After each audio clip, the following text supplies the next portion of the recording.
Good morning. લાસ્ટમાં de Broglie તરંગલંબાઈ આપણે ભણી હતી અને એનું સૂત્ર આપણે મેળવ્યું હતું એચના છેદમાં પી લેમડા બરાબર એચ બાય પી, જે ફોટોન માટે સાચું સાબિત થતું હતું. હવે બે ઉદાહરણ એમાં આપ્યા હતા, એક ઇલેક્ટ્રોન માટે અને એક બોલ માટે, કે એ બે ખરેખર દ્રવ્ય પદાર્થ છે અને જો એ તરંગ સ્વરૂપે વર્તે તો એની તરંગ લંબાઈ કેટલી એનો હિસાબ હતો. તો એ ગણતરી આપણે પ્રેક્ટિસ માટે કરશી અને આપણને તરંગ લંબાઈનો ખ્યાલ આવે. જો ઇલેક્ટ્રોનનું દળ આપણને ખબર છે 9.1 × 10⁻31 kg છે અને એ ઇલેક્ટ્રોન 20 મીટર પ્રતિ સેકન્ડના વેગથી ગતિ કરે છે અને આ ગતિ એને અમુક વોલ્ટેજ આપીને આપવામાં આવી હતી. તો વોલ્ટેજ લાગુ પડ્યા છે 120 વોલ્ટ. એના લીધે ઇલેક્ટ્રોનને પ્રાપ્ત થતી ઉર્જા ઈવી થાય અને એ ઈવી ઉર્જા જે છે એ ગતિ ઉર્જામાં રૂપાંતરિત થઈ એટલે આટલો વેગ ધારણ કર્યો. તો તમારે ઇલેક્ટ્રોન અહીંયા તરંગ સ્વરૂપે વર્તે તો એની તરંગ લંબાઈ કેટલી છે એ શોધવાનું છે. તો ઇલેક્ટ્રોનને વીજ દબાણ વડે પ્રાપ્ત થતી ગતિ ઉર્જા કે બરાબર ઈવી થાય. કેની વેલ્યુ 1/2 m સ્મોલ વી છે, એનો સ્ક્વેર છે અને ઈ ઇન્ટુ કેપિટલ વી છે. આ બે કટ ન થવા જોઈએ. હા, હવે આપણને ખબર છે, હું આને એમ વડે ગુણું, એમ સ્ક્વેર કરી નાખું, છેદમાં એમ કરી નાખું તો m² v² એટલે મોમેન્ટમ થયું, વેગમાનનો વર્ગ થયો અને છેદમાં 2m આવ્યા, એના બરાબર EV થાય. હવે પીને કરતાં બનાવી લઈ તો વેગમાન મને મળે છે રૂટમાં 2m e ઇન્ટુ વોલ્ટેજ છે. ક્લિયર? આ વેગ નથી. અને અથવા તમે EV બરાબર કે પણ મૂકી શકો અહીંયા. તો વેગમાનનું એક આ સૂત્ર યાદ રાખવું, એક આ સૂત્ર યાદ રાખવું, સમીકરણ 1 અને સમીકરણ 2. હવે તમને ગોતવાનું શું કીધું છે? ડી બ્રોગલી તરંગ લંબાઈ શોધવાની કીધી છે. તો લેમડા બરાબર તમે h/p લખી શકો તો લેમડા તમને મળી જશે. તો આ લોકોએ શું કર્યું છે, એ લોકોનો જે હિસાબ છે મેં એવું કર્યું, લેમડા બરાબર hના છેદમાં p અહીંયા મૂકી દીધું એટલે લેમડા બરાબર h/ રૂટમાં પીની value √2m e voltage divide is equal to I લખી શકો √2m કે. આપણી પાસે ઇલેક્ટ્રોનનો ચાર્જ છે, વોલ્ટેજ છે, ઇલેક્ટ્રોનનું દળ છે, પ્લાન્ક્સ કોન્સ્ટન્ટ છે, બધી વેલ્યુ મૂકી તો લેમડા મળે ને. તો એચની વેલ્યુ 6.625 × 10⁻34, 2m ના m, mass of electron 9.1 × 10⁻31, charge of electron 1.6 × 10⁻19, voltage આપ્યા હતા 120 અને આખાનું વર્ગમૂળ. છેદનો ગુણાકાર કરતાં જવાબ આવે છે 3494.4 ઇન્ટુ આ -31 -19 એટલે -50 અને વર્ગમૂળ હતું એટલે આખાનું વર્ગમૂળ અનસેમનો એમ. આનું વર્ગમૂળ છોકરાઓ 59.113 × 10⁻25 થાય.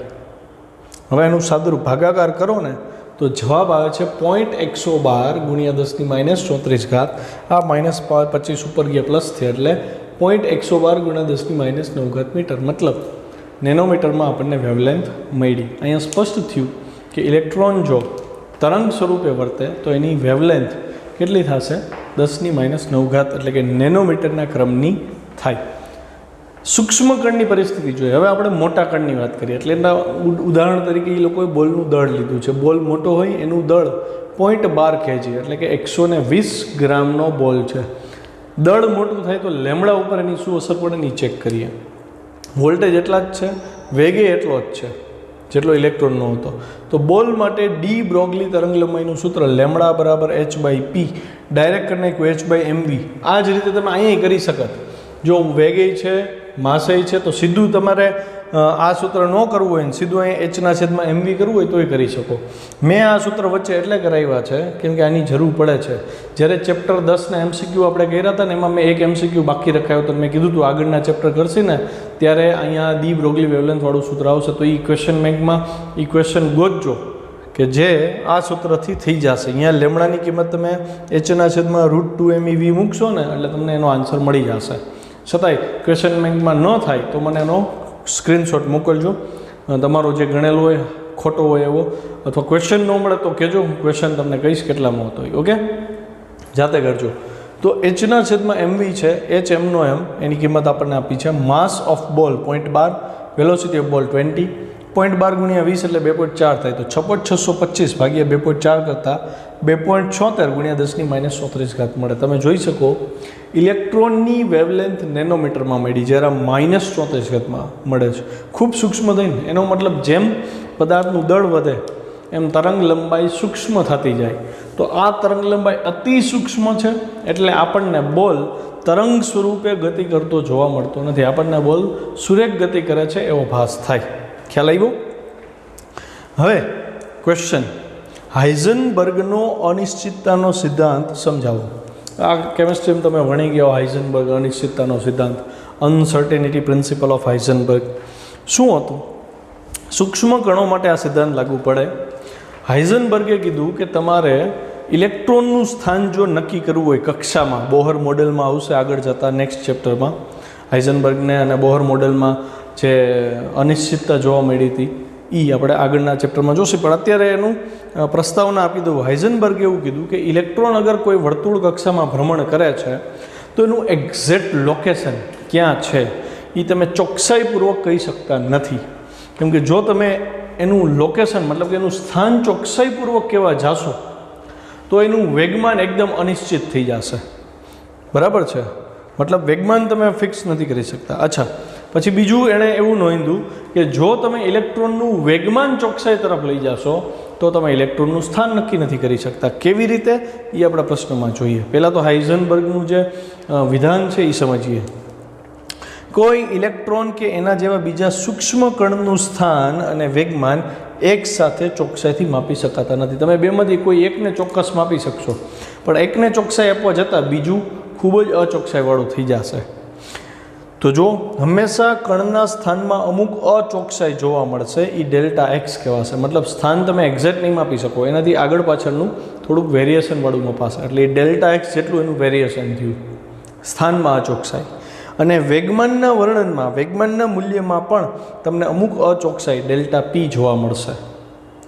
બરાબર?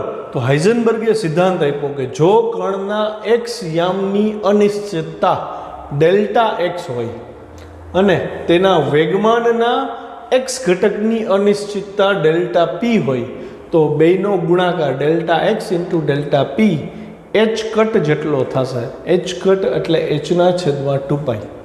તમારે કેમેસ્ટ્રીમાં લગભગ એચના છેદમાં 4π હશે. બરાબર? સમીકરણ 1 કીધું. અહીં જો ચોખ્ખું કીધું. વધુ ઊંડાણપૂર્વકની ગણતરી કરો, બહુ ડિટેલમાં જાઓ તો delta X into delta P approx H cut by 2 થાય, એટલે કે એચ બાય 4πની નજીક થશે. ઓકે? તો હાઇઝનબર્ગનું અનસર્ટેનિટી પ્રિન્સિપલનું સમીકરણ છે 1. તો એને આપણા સૂત્રોની યાદીમાં એડ કરજો. હવે સમીકરણ 1 ઉપરથી જુઓ તમે. જો હું આને 0ની નજીક લઈ જાઉં તો આને મારે વધારતું જવું પડે ને. એટલે જો લખ્યું કે જો ડેલ્ટા એક્સ ટેન્સ ટુ 0 થાય તો ડેલ્ટા પી એટલે કે વેગમાનની અચોકસાઈ અનંત થશે. અને જો તમે આને ટેન્સ ટુ 0 કરશો, મતલબ ડેલ્ટા પી 0 થાય છોકરાઓ, એટલે વેગમાનની અનિશ્ચિતતા 0 થઈ ગઈ. જો વેગમાનની અનિશ્ચિતતા 0 થાય એટલે વેગમાન કોન્સ્ટન્ટ થઈ ગયું. જો વેગમાન કોન્સ્ટન્ટ થાય તો આ સૂત્ર પ્રમાણે ડેલ્ટા એક્સનું મૂલ્ય ખૂબ વધી જશે, એટલે કે અનંત થઈ જશે. એટલે કે બંનેમાંથી એક રાશિને નિશ્ચિત બનાવીએ તો બીજી રાશિ અનિશ્ચિત બની જાય છે. હાઇઝનબર્ગનો આ જ પ્રિન્સિપલ હતો, અનસર્ટેનિટી પ્રિન્સિપલ, જે સૂક્ષ્મ કણોની વાસ્તવિકતા છે. જો સમજાયું કે જો ઇલેક્ટ્રોન ધારી લ્યો કે ઇલેક્ટ્રોન ચોક્કસ વેગમાન ધરાવે છે, આપણે માની લીધું કે ચલો ભાઈ ઇલેક્ટ્રોન છે એ ચોક્કસ વેગમાન ધરાવે છે, તો હું એવું કહી શકું કે ભાઈ પી ફિક્સ થઈ ગયો ઇલેક્ટ્રોન માટે. પણ આપણને ખબર છે કે લેમડા બરાબર તો એચ બાય પી છે ને. હવે પી ચોક્કસ થઈ જાય છોકરાઓ તો લેમડા ચોક્કસ થઈ ગયો ને. બરાબર? કેમ કે એચ તો અચળાંક છે. જો પી ચોક્કસ કરીએ, બરાબર, વેગમાન ચોક્કસ કરીએ તો એને ચોક્કસ તરંગ લંબાઈ લેમડા મળી જાય. તો એનો મતલબ ઇલેક્ટ્રોન ચોક્કસ તરંગ લંબાઈથી અવકાશમાં ગતિ કરતો હોય. કોઈ ચોક્કસ તરંગ લંબાઈ ધરાવતું તરંગ ક્યાં સુધી? તો કે અનંત અવકાશમાં પથરાયેલું હોય. કેમ કે તરંગ અનંત અવકાશમાં આગળ વધ્યું હોય, ચોક્કસ તરંગ લંબાઈ છે એની પાસે. હવે વિચારો, એ ઇલેક્ટ્રોન, એનો મતલબ એક ઇલેક્ટ્રોન લેમડા તરંગ લંબાઈથી, ચોક્કસ તરંગ લંબાઈથી અનંત વિસ્તારમાં ફેલાયેલું છે. તો હું હવે એમ કહું કે ઇલેક્ટ્રોન છે ક્યાં, તો કેમ તમે નક્કી કરશો? કેમ કે એ તો અનંત વિસ્તારમાં તરંગ સ્વરૂપે ગતિ કરેલી છે. તો ઇલેક્ટ્રોનનું સ્થાન તમે નક્કી કરી શકતા નથી. આ થઈ અચોકસાઈ, મતલબ delta x tense two infinite થઈ ગયું. આનો અર્થ એ થાય કે ઇલેક્ટ્રોન અવકાશમાં કોઈ ચોક્કસ વિસ્તાર પૂરતો સીમિત નથી, કોઈ પણ જગ્યાએ હોઈ શકે જો તમે પીને ચોક્કસ કરો તો. એટલે કે સ્થાનની અનિશ્ચિતતા ઉદ્ભવશે, ડેલ્ટા એક્સ અનંત થશે, અને જે હાઇઝનબર્ગનો અનસર્ટેનિટી પ્રિન્સિપલ હતો એની આ વસ્તુ બંધ બેસતી આવી. મતલબ કે આપણે ઇલેક્ટ્રોન માટે જે સૂત્ર તાર્યું હતું ને લેમડા બરાબર h/p એ અનિશ્ચિતતાના સિદ્ધાંતનું પાલન કરતો હોય એવું દેખાય છે. તો અહીંયા આ ક્વેશ્ચન પૂરો થાય છે. નેક્સ્ટ ક્વેશ્ચન, નવો ક્વેશ્ચન, તરંગ પેકેટ એટલે શું? આકૃતિ સહિત સમજાવો. જો આપણે આગળના ક્વેશ્ચનમાં જોયું, હાઇઝનબર્ગ અનિશ્ચિતતાના સિદ્ધાંતમાં જોયું કે ઇલેક્ટ્રોન છે એનું સ્થાન નિશ્ચિત નથી, એનું વેગમાન નિશ્ચિત નથી. જો આપણે વેગમાનને નિશ્ચિત કરતા હતા તો એને લીધે લેમડા બરાબર h/p સૂત્ર ઉપરથી લેમડા નિશ્ચિત થઈ ગયું. જો લેમડા નિશ્ચિત થઈ જાય તો અનંત અવકાશમાં એ તરંગ ફેલાયેલું હોય, એટલે કે ઇલેક્ટ્રોનનું સ્થાન અનિશ્ચિત થઈ જાય, મતલબ એની અનિશ્ચિતતા ટેન્ડ્સ ટુ ઇન્ફાઇનાઇટ થઈ જાય. ખ્યાલ આવ્યો? તો એનો મતલબ ઇલેક્ટ્રોન છે એ એક તરંગ લંબાઈ ધરાવી શકે નહીં. તો ઇલેક્ટ્રોન છે એ બદલતી તરંગ લંબાઈવાળું તરંગ હોવું જોઈએ. તો જે બદલતી તરંગ લંબાઈવાળું તરંગ છે ને છોકરાઓ, એને કહેવાય તરંગ પેકેટ. જો તરંગ પેકેટની વ્યાખ્યા સમજીએ, ઘણા બધા જુદી જુદી તરંગ લંબાઈવાળા તરંગોના સંપાતીકરણને લીધે જે પરિણામી તરંગ રચાય એને કહેવાય તરંગ પેકેટ. ખ્યાલ આવ્યો? ઇલેક્ટ્રોન સાથે સંકળાયેલ દ્રવ્ય તરંગ અનંત અવકાશમાં પથરાયેલું હોતું નથી, નતર તો સ્થાનની અનિશ્ચિતતા વધી જાય, ડેલ્ટા પી 0 થઈ જાય. પણ તે અવકાશના કોઈ પરિમિત વિસ્તારમાં પથરાયેલું એક તરંગ પેકેટ હોય છે, મતલબ બદલાતી તરંગ લંબાઈવાળું તરંગ હોય છે. આ પરિસ્થિતિમાં ડેલ્ટા એક્સ અનંત નથી, કેમ કે ડેલ્ટા એક્સ અનંત ક્યારે થાય? તો કે લેમડા નિશ્ચિત થઈ જાય, ચોક્કસ થઈ જાય તો, અને અનંત વિસ્તારમાં એ તરંગ ફેલાયેલું હોય તો. પણ તરંગ અનંત વિસ્તારમાં ફેલાયેલું નથી, એ સૂક્ષ્મ વિસ્તારમાં, પરિમિત વિસ્તારમાં ફેલાયેલું છે, બદલાતી તરંગ લંબાઈવાળું છે, એટલે એ તરંગ પેકેટ છે. અને એમાં ડેલ્ટા એક્સ અનંત નહીં થાય, પણ ડેલ્ટા એક્સ ચોક્કસ કિંમત ધારણ કરશે, જે તરંગ પેકેટના વિસ્તાર પર ડિપેન્ડ કરશે. ડેલ્ટા એક્સની કિંમત તરંગ પેકેટનો આકાર શું છે, વિસ્તાર શું છે એની પર ડિપેન્ડ કરશે. આ ઉપરાંત તરંગ પેકેટને કોઈ એક ચોક્કસ તરંગ લંબાઈ પણ નથી. એ તો મેં પહેલાં કીધું કે હવે એવું કહી શકાય કે ઇલેક્ટ્રોનને ચોક્કસ તરંગ લંબાઈ નથી, બદલાતી તરંગ લંબાઈવાળો પોર્શન છે જેને આપણે તરંગ પેકેટ કહીએ છીએ. ઓકે, પણ તે કોઈ મધ્યમાન તરંગ લંબાઈની આસપાસના વિસ્તારની તરંગ લંબાઈનું બનેલ છે. માની લો કે આપણને અહીંયા જવાબ મળ્યો હતો ને 0.135 નેનોમીટર, તો હું એવું કહી શકું કે ઇલેક્ટ્રોન જે છે એ આટલી તરંગ લંબાઈથી ગતિ કરે છે એમ નહીં. ઇલેક્ટ્રોન જે છે એ આની આજુબાજુની જેટલી પણ તરંગ લંબાઈ છે એની સંયુક્ત અસર સ્વરૂપે તરંગ સ્વભાવ ધરાવે છે. મતલબ તરંગ પેકેટ જે બને એમાં અમુક તરંગોની તરંગ લંબાઈ 0.135 હોય, અમુક તરંગોની તરંગ લંબાઈ 0.134 હોય, 0.133 હોય, 0.136 હોય નેનોમીટરમાં. તો તરંગ લંબાઈ ફિક્સ નથી રહેતી, બરાબર. તરંગ પેકેટના વર્ણન સાથે ડી બ્રોગલીના સમીકરણ અને બોર્નના સંભાવનાત્મકના અર્થઘટન પરથી હાઇઝનબર્ગનો અનિશ્ચિતતાનો સિદ્ધાંત ફરીથી મળે. આપણને એમ થાય આ વચ્ચે બોર્નના સંભાવનાત્મક અર્થઘટન ક્યાંથી આવી ગયું વચ્ચે? તો આગલા ક્વેશ્ચનમાં મેં છેલ્લો પોઈન્ટ કરાવ્યો હતો, અહીંયા લખેલો હતો. શું હતો છેલ્લો પોઈન્ટ? કે આપણે જાણીએ છીએ કે લેમડા બરાબર h/p થાય, ડી બ્રોગલી તરંગ લંબાઈ હતી. હવે બોર્નનું સંભાવનાત્મક અર્થઘટન શું હતું? તો કે પીને ફિક્સ કરી નાખો. પીને ફિક્સ કરો તો લેમડા ફિક્સ થઈ જાય. લેમડા ફિક્સ થઈ જાય તો તરંગ જે છે એ આવું બની જાય, ચોક્કસ તરંગ લંબાઈવાળું તરંગ થયું. તો આ અનંત વિસ્તારમાં ફેલાય. અનંત વિસ્તારનું તરંગ થયું તો ઇલેક્ટ્રોન આમાં ક્યાં છે? કેમ કે અનંત સુધી તરંગ લેમડા તરંગ લંબાઈ થઈ જાય, તો આમાં ઇલેક્ટ્રોન ક્યાં છે એ ખબર પડતી નથી. એટલે હાઇઝનબર્ગે જે કીધું હતું ને કે જો તમે વેગમાન ચોક્કસ કરશો તો તરંગ લંબાઈ તો એનું સ્થાન જે છે એ ચોક્કસ રહેતું નથી. તો અહીંયા સ્થાન અનિશ્ચિત થયું, એટલે એ જે સંભાવના જોઈ હતી, કોણે જોઈ હતી? બોર્ને જોઈ હતી.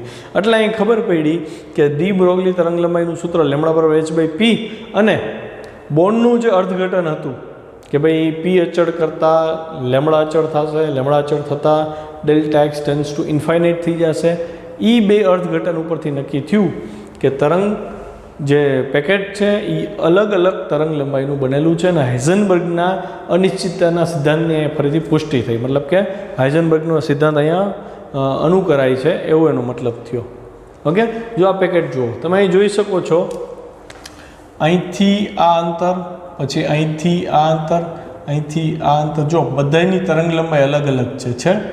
મતલબ બદલતું તરંગ લંબાઈ ધરાવતું તરંગ છે આ, એટલે આને કીધું તરંગ પેકેટ. અહીંયા એકથી વધુ તરંગો ભેગા થયેલા છે, આ તરંગ પેકેટ છે. એટલે બોર્ન અને જે ડી બ્રોગલી હતો એણે જે પૃથ્થકરણ આપ્યું એ પ્રમાણે ઇલેક્ટ્રોનનું જો તરંગ ઇમેજિન કરવામાં આવે તો એ આવું બને, આને તરંગ પેકેટ નામ આપ્યું. બરાબર. અને જો પી વેગમાનને ચોક્કસ કરી દે તો તરંગ જે છે એ આવું મળે. આના લીધે આ અનંત વિસ્તાર ધરાવતું થઈ જાય, અને અનંત વિસ્તાર ધરાવે તો ઇલેક્ટ્રોનમાં ક્યાં છે એ તમે નક્કી કરી શકતા નથી. મતલબ x delta x tends to infinite થઈ જાય. ખ્યાલ આવ્યો? તો અહીંયા આપણે કહી શકીએ કે ભાઈ આ તરંગ પેકેટ છે અને આ પ્રમાણે જ ઇલેક્ટ્રોન તરંગ સ્વરૂપે વર્તે છે. હવે ઉદાહરણમાં આવીએ. ઉદાહરણ 11.4 છે. તમને ઇલેક્ટ્રોનનો વેગ આપી દીધો છે, બોલનો વેગ આપી દીધો છે, બેયના દળ આપી દીધા છે, અને તમને કીધું છે કે બેયની તરંગ લંબાઈ શોધો. આમ જો તો મેં આ પ્રેક્ટિસના ભાગરૂપે કરાવી દીધું હતું, બરાબર છે. પણ આનો હું સોલ્યુશન આપી દઉં છું, થોડુંક સ્પીડમાં કરશી. જો ઇલેક્ટ્રોનનો વેગ v1 આપી દીધો 5.4 × 10⁶ મીટર પર સેકન્ડ. બોલનો વેગ આપી દીધો 30 મીટર પર સેકન્ડ. ઇલેક્ટ્રોનનું દળ આપણને ખબર હોય 9.1 × 10⁻31 kg, અને માસ ઓફ બોલ આપી દીધું 150 ગ્રામ 0.15 kg. તમારે ગોતવાની છે બેયની વેવલેન્થ. તો પહેલાં હું ઇલેક્ટ્રોન માટે ડી બ્રોગલી વેવલેન્થ ફાઇન્ડ કરું. સૂત્ર છે λ = h/p. p એટલે ઇલેક્ટ્રોનનું વેગમાન થાય, એટલે mass of electron into velocity of electron. Clear? hની value 6.63 × 10⁻34. Mass of electron 9.1 × 10⁻31. Velocity of electron 5.4 × 10⁶. તો આનું સાદુરૂપ આપતા આપણને મળે છે 6.63 / 4.9, અને એ ઉપર 10⁻34 10⁻24. આનો હિસાબ કરતાં 0.135 નેનોમીટરમાં આપણો આન્સર આવે છે. તો તમારે આનો આન્સર ચેક કરવાનો રહેશે. ખરેખર છે ને જવાબ 1.35 આવે. આવા 1.35 × 10⁻10 આવે. એક સ્ટેપ તમે લેફ્ટ સાઈડ લઈ લો એટલે 1 ઘાત વધે એટલે -9 ઘાત થાય, એટલે નેનોમીટર થયું. હવે બોલ માટે ડી બ્રોગલી વેવલેન્થ લઈ તો λ' = h/p. તો h બાય મોમેન્ટમ ઓફ બોલ એટલે માસ ઓફ બોલ ઇન્ટુ વેલોસિટી ઓફ બોલ. કિંમતો મૂકી 6.63 × 10⁻34. દડાનું દળ હતું 0.15, દડાનો વેગ 30 હતો એટલે 4.5 થાય. 15 × 45 પોઈન્ટ આપ્યો 4.5 થયો. હવે 6.63 / 4.5 કરતાં 1.47 અને 10⁻34. તો પ્રેક્ટિકલી આ વેવલેન્થ મેળવવી અશક્ય છે. મતલબ તમે પ્રાયોગિક રીતે આટલી સૂક્ષ્મ વેવલેન્થ મેળવી શકતા નથી. આટલી સૂક્ષ્મ વેવલેન્થ તો મળી જાય નેનોમીટરમાં. ક્ષ કિરણોની વેવલેન્થ છે આટલી. ખ્યાલ આવ્યો? જો અહીં લખ્યું ઇલેક્ટ્રોનની તરંગ લંબાઈ લગભગ ક્ષ કિરણો જેટલી છે, પરંતુ બોલ માટે તે ખૂબ જ સૂક્ષ્મ છે, જે પ્રાયોગિક રીતે માપવી શક્ય નથી. ઓકે, ઉદાહરણ 11.5ની રકમ જુઓ. તમને કીધું છે કે એક ઇલેક્ટ્રોન છે, એક આલ્ફા છે, એક પ્રોટોન છે. ત્રણેયની ગતિ ઉર્જા સમાન છે, તો કયા કણની ડી બ્રોગલી તરંગ લંબાઈ સૌથી ટૂંકી હોય? જો મેં લખી દીધું ઇલેક્ટ્રોનની ગતિ ઉર્જા, આલ્ફાની ગતિ ઉર્જા અને પ્રોટોનની ગતિ ઉર્જા ત્રણેય સરખી છે. તો તમારે ડી બ્રોગલી તરંગ લંબાઈ કોની સૌથી નાની છે ને એ શોધવાનું છે. જો ધ્યાનથી ધારવું પડે ઇલેક્ટ્રોનની કાઇનેટિક એનર્જી, આલ્ફાની કાઇનેટિક એનર્જી અને પ્રોટોનની કાઇનેટિક એનર્જી ધારો કે કે છે, અને તરંગ લંબાઈ શોધવાની છે. એટલે તરંગ લંબાઈનું સૂત્ર ડી બ્રોગલી તરંગ લંબાઈ h/p થાય. પણ આપણે તાર્યું હતું કે p = √2mk. 2m ev પણ થાય, પણ મેં k શું કામ લીધું? કેમ કે મને k નો સંબંધ આપ્યો છે. હવે જો તરંગ લંબાઈ h/√2mk થયું, તો હું અહીંયા એવું લખી શકું કે ઇલેક્ટ્રોનની તરંગ લંબાઈ h/√2 mass of electron into k થાય. બરાબર. પછી આલ્ફા માટે તો કે h/√2 mass of alpha into k થાય. આના ઉપરથી જ લખી છે. λ of proton that is h/√2 mp into k થાય. કે એટલે કાઇનેટિક એનર્જી. છોકરાઓ એક વસ્તુ બીજી જુઓ, આલ્ફા એટલે શું છે તો એ ખબર હોવી જોઈએ. આલ્ફા એ હિલિયમનો ધન આયન છે.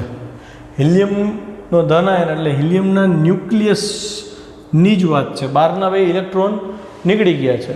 તો જો હું હિલિયમના ન્યુક્લિયસના દળની વાત કરું તો એની અંદર 2 પ્રોટોન અને 2 ન્યુટ્રોન હોય. બરાબર છે. તો કુલ એનું દળ કેટલું થયું? તો કે 2 પ્રોટોન. એક પ્રોટોનનું દળ માસ ઓફ પ્રોટોનથી દર્શાવે તો પ્રોટોન અને ન્યુટ્રોન બંનેના દળ સમાન થાય. જો બેયના દળ સમાન ગણીએ તો હું બેય માટે કોમન સિમ્બોલ યુઝ કરીશ માસ ઓફ પ્રોટોન, કેમ કે બે ઓલમોસ્ટ સરખા દળવાળા છે. તો ટોટલ 4 ગણા માસ ઓફ પ્રોટોન થયા. મતલબ આલ્ફા કણનું દળ જે છે એ 4 ટાઈમ્સ mp થયું. પ્રોટોન કરતાં 4 ગણું ભારે. એટલે નેક્સ્ટ સ્ટેપ મેં એડ કરીને દીધું. જો 2 ના 2 માસ ઓફ આલ્ફા એટલે 4 times of mass of proton થયા ઇન્ટુ કે, અને લેમડા પ્રોટોન તો એનું જ રહેશે.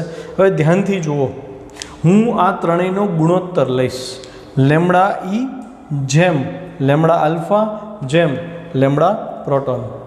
તો આનો આનો અને આનો આ ત્રણનો ગુણોત્તર એ લઈ તો એમાંથી જો એચ કટ, √2 કટ, કે કટ, બરાબર. તો વધ્યું શું હતું કે 1/√me વધે લખ્યું. પછી ઈસ ટુ અહીંયા 1/4 MP વધે રૂટમાં, પછી અહીંયા 1/MP વધે. હવે ધ્યાનથી જોવો જોઈએ, આને મેચ કરો.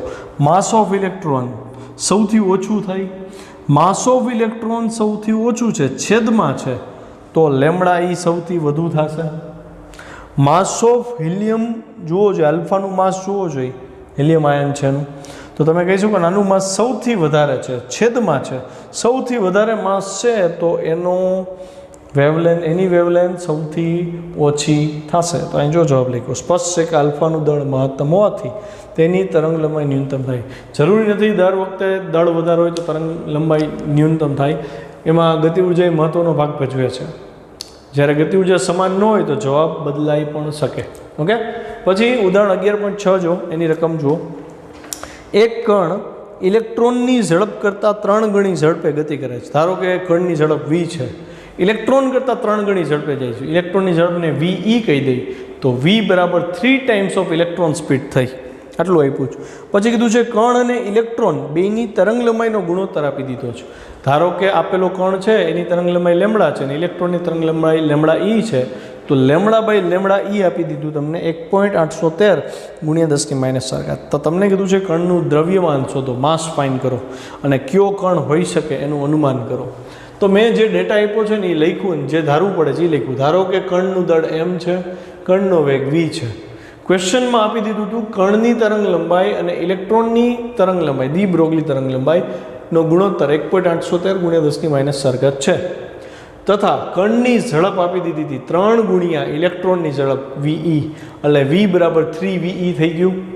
હવે જોજો ધ્યાનથી, આપણને ખબર લેમડા બરાબર h/p, પીની બદલે MV લખી શકાય ને, તો હું સીધું આનો ગુણોત્તર જ લઉં. અહીંયા લેમડા કણ છેદમાં લેમડા ઈ, તો લેમડા કણ માટે h/mv થાય, આ કણનું વેગમાન છે, અને લેમડા ઈ માટે h/mev એટલે આ ઇલેક્ટ્રોનનું વેગમાન થયું. h ઉડી જાય, છેદનો છેદ અંશમાં આવે એટલે MEVE છેદમાં MV આવ્યું. હવે તો થઈ જાય એવું છે ને. તો મેં આની કિંમત મૂકી, માસ ઓફ ઇલેક્ટ્રોનની કિંમત મૂકી દીધી, VE M અને V એમના એમ રાખ્યા. હવે તો કે મારે તો માસ ફાઇન્ડ કરવું હતું ને, તો માસને મેં આ બાજુ લીધું 1.813 × 10⁻⁴ છેદમાં એવી, પ્લસ V બરાબર તમે જોયું 3VE છે, તો મેં Vની બદલે 3VE લખ્યું એટલે VE કટ થઈ ગયા. ઓકે.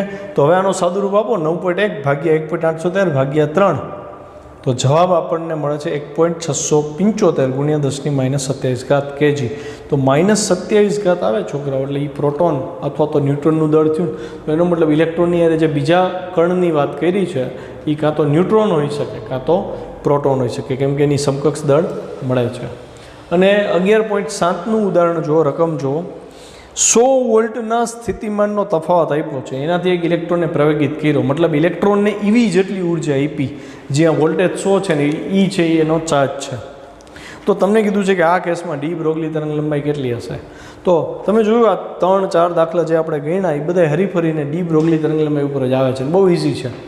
ડી બ્રોગલી તરંગ લંબાઈનું સૂત્ર h/p, વોલ્ટેજ આપ્યા હતા એટલે તમારે આ જ સૂત્ર લેવું પડે, એટલે જ મેં આ સૂત્ર તમને એક્સ્ટ્રા કરાવ્યું હતું, h/√2mev. બસ કિંમત મૂકી દો. તો આ હું આખો નહીં કરવા, તમારે જાતે ગણતરી કરવાની છે. જોઈ લ્યો, ન થાય તો મને કહો. બાય.